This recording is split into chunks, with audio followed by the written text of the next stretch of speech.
মই আপোনালোকে নিশ্চয় দেখিছে মই প্ৰথমতেই জুবিন গাৰ্গৰ প্ৰতি শ্ৰদ্ধাঞ্জলি জনাইছোঁ। জুবিন গাৰ্গ কোনো এটা ৰাজনৈতিক দলৰ একাণপতীয়া কোনো নিজৰ পৈতৃক সম্পদ নহয়। জুবিন গাৰ্গ গোটেই অসমৰ ৰাইজৰ আশা আকাংক্ষাক প্ৰতিফলিত কৰা এজন বিপ্লৱী আছিলে, এজন ভীষণ অসমীয়াত্বৰ সত্তাধাৰী আছিলে। অসমীয়াত্বৰ গোটেই সত্তাটোক তেওঁ সদায় ৰিপ্ৰেজেণ্ট কৰিছিলে। গতিকে আজি এই লাইখুটা স্থাপনৰ এই অনুষ্ঠানত আমাৰ সকলোৰে দুখ লাগিছে যে এয়া বিহু আমি উদযাপন কৰিবলৈ গৈছোঁ। বিহুটো আমি বাপতি সাহোন, গতিকে বিহু আমি উদযাপন কৰিমেই, কিন্তু এয়াই প্ৰথম জুবিনবিহীন এটা অনুষ্ঠান হ'ব আৰু তাত আমি সকলোৱে তেওঁৰ অভাৱ অনুভৱ কৰিম, বিশেষকৈ বিহুতলিবিলাকত। আৰু মই সেইকাৰণে জুবিন গাৰ্গৰ স্মৃতিত মই মোৰ শ্ৰদ্ধাঞ্জলি জনাইছোঁ।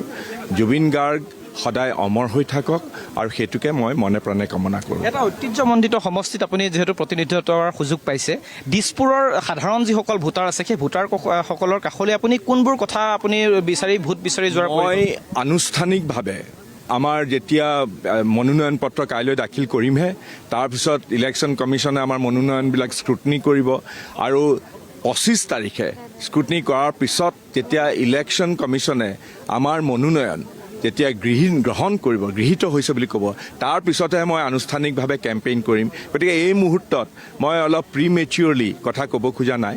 যেতিয়া ইলেকশ্যন কমিশ্যনে আমাক প্ৰাৰ্থী হিচাপে এই দিছপুৰ সমষ্টিৰ পৰা গ্ৰহণ কৰিব, তেতিয়া মই নিশ্চয় মোৰ যিটো ভৱিষ্যমুখী চিন্তা, গোটেই দিছপুৰ সমষ্টি, গোটেই বৃহত্তৰ গুৱাহাটী, গোটেই অসমৰ আমি ভৱিষ্যমুখী চিন্তা চৰ্চাৰ সৈতে বিশেষকৈ যুৱ প্ৰজন্মক আমি কেনেধৰণেৰে সৈতে তেওঁলোকৰ ব্যক্তিত্ব বিকাশৰ কাৰণে কেনেকৈ ধৰণে আমি ব্যৱস্থা ল'ব পাৰোঁ, এইবিলাক চিন্তা চৰ্চা মোৰ আছে আৰু আগৰ পৰাই কৰিছোঁ।